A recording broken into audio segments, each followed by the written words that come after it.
Assalamualaikum warahmatullahi wabarakatuh. Alhamdulillah bertemu dengan matematika kembali. Hari ini kita akan belajar tentang menyajikan data dalam bentuk diagram batang ya. Yuk kita awali dengan membaca basmalah bersama. Bismillahirrahmanirrahim. Kalau kemarin kita sudah belajar tentang menyajikan data dalam bentuk tabel, sekarang kita akan belajar menyajikan data dalam bentuk diagram batang. Diagram batang itu apa sih, Nak? Diagram batang itu adalah diagram yang menyajikan data dalam bentuk batang persegi atau persegi panjang dengan lebar yang sama. Nah, di sini diagram batang ada yang tegak dan ada yang mendatar, ya. Bagaimana cara menyajikan data dalam bentuk diagram batang? Simak ya, ini Bu Elis akan menjelaskan, didengarkan dengan baik-baik. Contoh, di sini Bu Elis punya tabel olahraga kegemaran siswa kelas 5. Ada jenis olahraga dan banyak siswa. Contoh jenis olahraganya sepak bola 9, voli 6, tenis meja 10, bulu tangkis 7, renang 5, catur 2. Lalu kita buat garis tegak dan garis mendatar. Di sumbu mendatar kita tulis jenis olahraga. Di sini jenis olahraganya ada sepak bola. Kita singkat ya biar tidak terlalu panjang karena tidak cukup. Kemudian voli, tenis meja, bulu tangkis, renang, catur. Nah, untuk jarak ya, jarak ini semua jenis olahraga jaraknya harus sama. Jika 1 cm, 1 cm semua. Ya. Tidak boleh kalau misalkan di sini 1 cm, di sini nanti 2 cm, tidak boleh, harus sama. Begitu. Di sumbu tegak kita tulis dengan banyak siswa. Kita tulis angkanya 0, 1, 2, 3, 4, 5, 6, 7, 8, 9, 10, 11. Nah, untuk jarak ini, untuk jarak angka harus sama. Misalkan ini jaraknya 1 cm, semuanya juga 1 cm. Ketika ini jaraknya 0,5 cm, maka semuanya juga 0,5 cm. Ya, tidak boleh berbeda.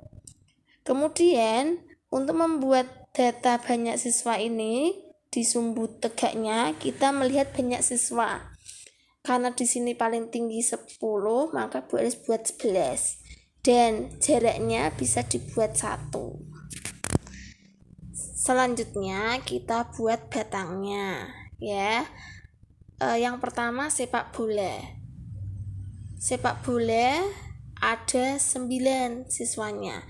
Berarti kita cari sepak bola dan angka 9. Kita tarik garis ya, garis lurus. Kemudian kita buat batangnya. Batangnya untuk sepak bola harus di angka 9. Ya, tidak di angka yang lain karena menunjukkan bahwa sepak bola itu jumlahnya atau banyak siswanya ada 9. Begitu. Lanjut ke voli. Voli ada 6. Kita tarik garis lurus angka 6 menuju ke voli. Lurus. Kemudian kita buat batangnya. Nah, lanjut tenis meja 10. Cari angka 10, kemudian tarik garis lurus menuju tenis meja, kemudian buat batangnya. Bulu tangkis 7. Kita cari angka 7, kemudian tarik garis lurus menuju bulu tangkis, kemudian buat batangnya. Lanjut renang ada 5. Kita tarik garis lurus 5 menuju renang, kemudian buat batangnya.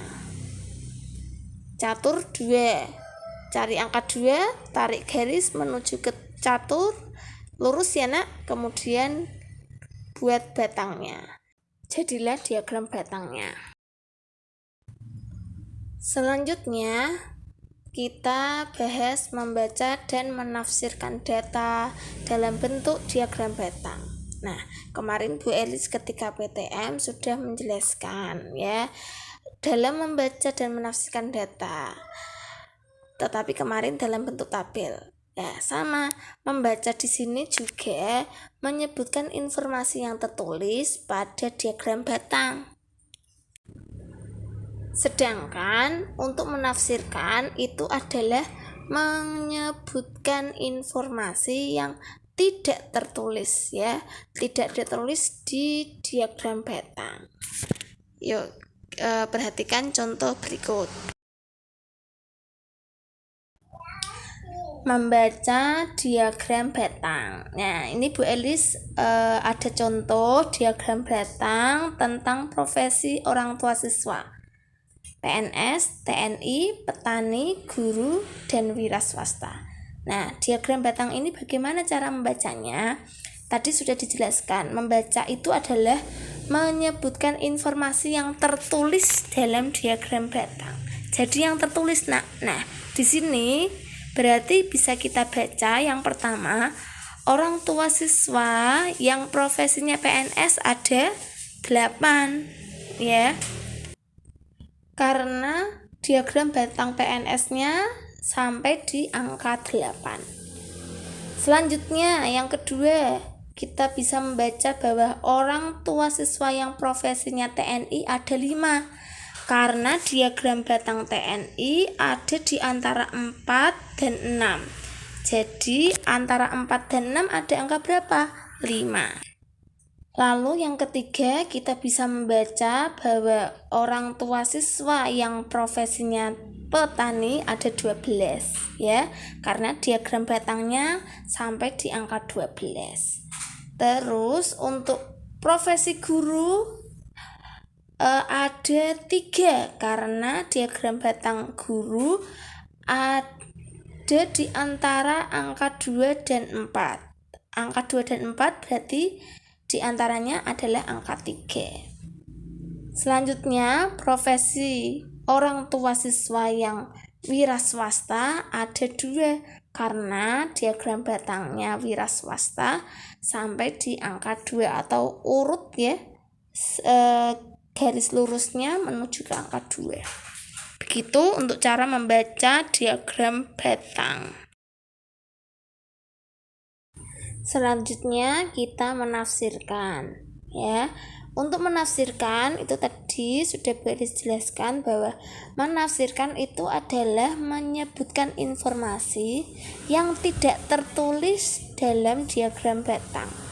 Berarti memang di diagram batang itu tidak tertulis nak, tapi kita bisa menyebutkan informasi dengan cara melihat diagram batang tersebut.